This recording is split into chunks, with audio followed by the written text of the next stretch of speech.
Las deficiencias de la paternidad. Recordemos que estamos en el capítulo 8.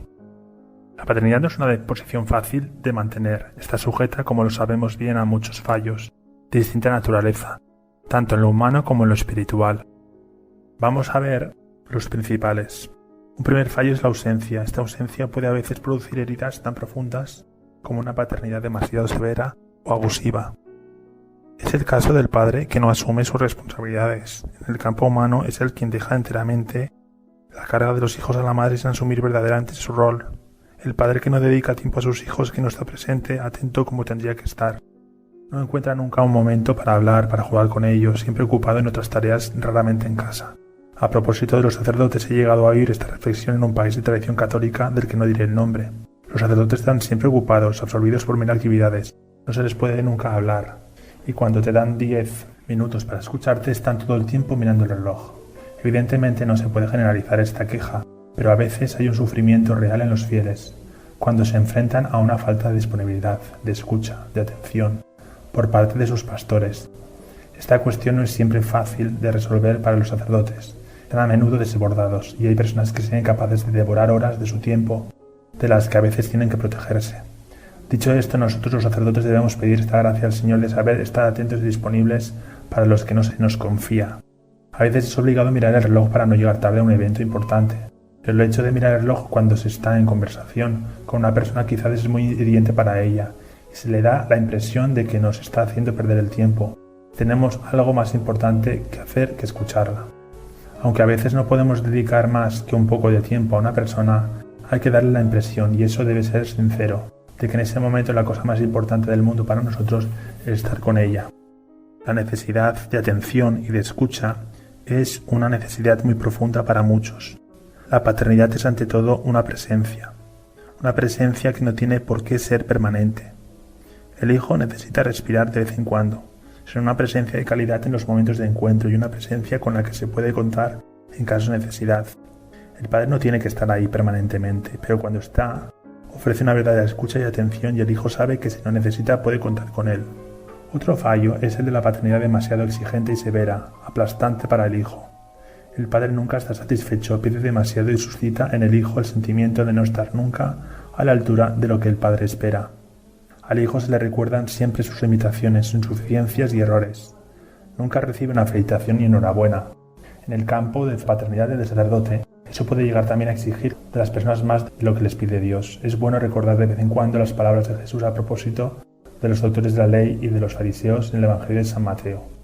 Atan cargas pesadas e insoportables y las echan sobre los hombros de los demás, pero ellos ni con uno de sus dedos quieren moverlas. Recordemos en Mateo 23:4. Me acuerdo de la reflexión de una mujer que oí hace algunos años en otro país de tradición católica. Durante todo un periodo de mi juventud, casi cada domingo, volvía un poco triste de la misa. La homilía muy moralizante del sacerdote me daba siempre un sentimiento de que yo no era una buena católica, que no estaba a la altura de lo que Dios esperaba de mí. La cuestión es, por supuesto, delicada. No se trata de acomodar el Evangelio para hacerlo agradable a cada uno. Claro que hay que predicarlo con su fuerza y su exigencia, pero evitar en nuestra manera de hablar presentarlo en forma de una carga para los fieles, en voz de una buena nueva, lo que nunca debe dejar de ser. Nuestra palabra debe animar a las personas y no desalentarlas. Ese estímulo es lo propio de una predicación en el Espíritu Santo. Otra posible desviación de la paternidad es la actitud del sacerdote que se contenta con ser un amigo, un colega, sin situarse nunca como padre. El sacerdote muy simpático y cercano para todo el mundo, que sabe hacer reír a los feligreses en sus homilías, pero que finalmente se encierra en el registro de la amistad, sin comunicar a los suyos algo que les empuje a crecer y a convertirse. He conocido eso en algunos capellanes de facultad en los años 70, muy cercanos a los estudiantes, vestidos como ellos y acompañándolos al cine, pero que no se daban cuenta de que nosotros, los estudiantes, esperábamos algo distinto de ellos. No ser un compañero, ya teníamos suficientes, sino ser un padre, alguien que tenía algo que decirnos. Que haya una amistad y una relación cálida entre un sacerdote y sus ovejas. Es algo excelente, pero eso no basta. Sin embargo, debo reconocer con gratitud que es en ese mismo periodo tan particular de los años 70, Dios me dio a encontrar entre los capellanes de la Universidad de Nancy, donde estudiaba matemáticas, a un dominico, el padre Chauveau, que ha sido un verdadero padre para mí y para muchos otros. Fue él quien, entre otros regalos, me hizo descubrir a Teresa de Lisieux. Daba charlas sobre sus escritos en la capellanía, cosa bastante original en esa época, en que era más frecuente en la mentalidad y ambiente hablar de política, de compromiso sindical, de sociología y psicoanálisis que de espiritualidad. Antes de pasar a cosas más graves, no quiero olvidar en la lista de las deformaciones de la paternidad lo que llamaría el padre Superman. Tiene muchas cualidades, no se le puede reprochar nada, solo que no deja ver en él ninguna debilidad. No digo que un padre deba poner a la vista todos sus defectos y heridas. Hay muchas cosas que debe guardar para él y no hacerlas pesar sobre sus hijos. Pero también tiene que ser sencillo y veraz. Un joven me ha dicho que hace algún tiempo percibir en su padre una cierta fragilidad y vulnerabilidad lo había finalmente acercado a él y asegurado en cierto sentido. Un padre demasiado perfecto, o más bien que no deja que se vea de él más que una imagen perfecta, puede acabar creando una distancia con sus hijos. Ellos necesitan considerarle bueno, fuerte, asumiendo su responsabilidad educativa con firmeza, pero también vulnerable como todo ser humano. Una deformación frecuente de la paternidad es la del sacerdote, que más que un padre es un hombre de negocios. Dicho de otro modo, lo que cuenta más para él son las obras que realizar, la construcción de la nueva sala parroquial, la decoración de la iglesia o la puesta en marcha del plan pastoral que ha preparado para la parroquia. Estas obras son legítimas y necesarias, pero se corre el peligro de darles la prioridad. Eso quiere decir que se evalúa a las personas según su utilidad para tal o cual obra, a la persona eficaz, competente, que pueda ayudarme a realizar este proyecto. Le voy a prestar mucha atención, mientras que quien está poco dotado y no tiene ninguna utilidad para mis planes se sentirá puesto al margen. En lugar de reconocer en cada persona, incluso en la más pobre, alguien que merece toda mi atención porque el Señor la ama con un amor único, la juzgo con criterios exteriores de rentabilidad y de eficacia. Me gustan mucho las palabras de Jesús en el Evangelio a propósito de los niños, pero valen también para toda persona pobre y frágil. Guardaos de despreciar a uno de esos pequeños, porque os digo que sus ángeles en los cielos están viendo siempre el rostro de mi Padre que está en los cielos, como dice en Mateo 18:10. Cada persona tiene un vínculo absolutamente único con el misterio de Dios, que debo discernir más allá de sus limitaciones humanas. En cuanto sacerdote, no estoy llamado en primer lugar a realizar obras, sino a ayudar a toda persona a reconocer y a acoger el amor único que el Padre le tiene. Otra desviación: la búsqueda de poder, el ejercicio de la autoridad no como servicio desinteresado, sino como una dominación. Entran en esa categoría todas las formas de clericalismo, de autoritarismo, todas las formas de clericalismo, de abusos de poder que existen desgraciadamente a veces en la Iglesia. Olvidamos las palabras de Jesús: el que entre entre vosotros quiera ser el mayor, se haga servidor de todos. Mateo 20:27. Las de San Pablo: porque siendo libre de todos, me hice siervo de todo, para ganar a cuantos más pueda. 1 Corintios 9:19. Todos tenemos una terrible necesidad de reconocimiento, el deseo de que nuestra persona tenga un peso, un valor, una cierta gloria.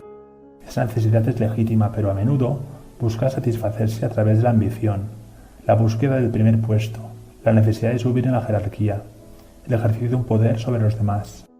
La autoridad confiada por Dios o por la Iglesia no es entonces un servicio humilde y desinteresado, sino una expansión del yo. Conocemos demasiado bien las consecuencias dramáticas que eso puede traer. Eso nos lleva a mantener a las personas en una dependencia, en lugar de conducirlas hacia la libertad. Nos apropiamos de la gente, más que borrarnos para llevarlas a Dios. En lugar de hacer a las personas adultas, se las mantiene en un infantilismo. Nos arreglamos para que nos necesiten siempre, mientras lo que conviene es que sean autónomas. En su obra Llama de Amor Viva, San Juan de la Cruz tiene palabras terribles contra los directores espirituales que no respetan el camino particular y único de cada alma, que las tiranizan imponiéndoles sus propias concepciones de la vida espiritual, las mantienen en una dependencia y están a veces más celosos respecto a sus dirigidos, sobre todo dirigidas en general, que lo están los maridos de sus esposas. Un ejemplo muy hermoso de paternidad pura y desinteresada nos lo da Juan Bautista en el capítulo 3 del Evangelio de Juan.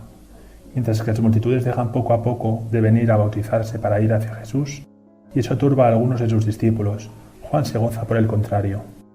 No puede el hombre apropiarse de nada si no se le es dado del cielo. Vosotros mismos me sois testigos de que dije: yo soy el Cristo. Yo no soy el Cristo, sino que he sido enviado adelante de él. El esposo es el que tiene la esposa, el amigo del esposo. El que está presente le oye. Se alegra mucho con la voz del esposo, por eso mi alegría es completa. Es necesario que él crezca y que yo disminuya. Ser padre no es imponerse al hijo, es por el contrario aceptar disminuir y borrarse para que Cristo crezca en él. Si no se tiene esa mentalidad, se termina por caer en las deformaciones más graves de la paternidad. En lugar de ser desinteresada, se convierte en una utilización de la persona a fin de satisfacer algunas de nuestras necesidades humanas, necesidad de reconocimiento, ambiciones, necesidades emotivas y afectivas, necesidades sexuales. Es inútil insistir en esto. La actitud en la actualidad nos da demasiados ejemplos dolorosos de personas, sacerdotes, responsables, fundadores de comunidades cuya paternidad se ha desviado hacia una utilización abusiva de los que le están confiados. Recordemos los reproches del profeta Ezequiel dirigidos a los malos pastores del pueblo de Israel que explotaban al pueblo en lugar de cuidarlo. En Ezequiel 34, 2-6. Hijo del hombre, profetiza contra los pastores de Israel, profetiza y di a los pastores, esto dice el Señor Dios. Hay de los pastores de Israel que se apacientan a sí mismos. ¿No son los rebaños los que deben apacentar a los pastores? Os alimentáis de su leche, os cubrís con su lana y matáis las reses más cebadas. Pero no apacentáis el rebaño, no habéis rebustecido a los débiles ni sanado a los enfermas. No habéis vendado a la herida ni habéis recogido a la descarriada. No habéis buscado a la que se había perdido. Al contrario, las habéis guiado con crueldad y violencia. Por falta de pastor fueron dispersados mis ovejas y se han convertido en alimento de todas las bestias del campo. Han sido dispersadas y van errantes mis ovejas por todos los montes, por toda colina elevada. Mis rebaños estaban dispersos por toda la superficie de la tierra y no había quien lo buscara ni se cuidara de ellos. Habría sin duda otras cosas que decir sobre las posibles desviaciones de la paternidad, pero eso basta. Para ser padre se necesita mucha humildad, desinterés, olvido de sí. Es una posición extremadamente exigente. Es un camino de pobreza. Volveremos sobre esto más adelante. Capítulo 9. Problemas que provienen de los hijos. Antes de ir más lejos, tenemos que subrayar que las ambigüedades y dificultades posibles de la relación padre-hijo no vienen solo del lado del padre, sino también del lado de los hijos, en modos distintos. Un sacerdote me contó que en la parroquia donde estuvo como joven cura, parroquia aún muy marcada por las mentalidades de mayo del 68, la primera palabra que le dirigió la señora que se ocupaba de la sacristía fue: «No cuente conmigo para que le llame padre. Prefiero llamarle por su nombre de pila». No se está siempre ante personas acogedoras de una posible paternidad.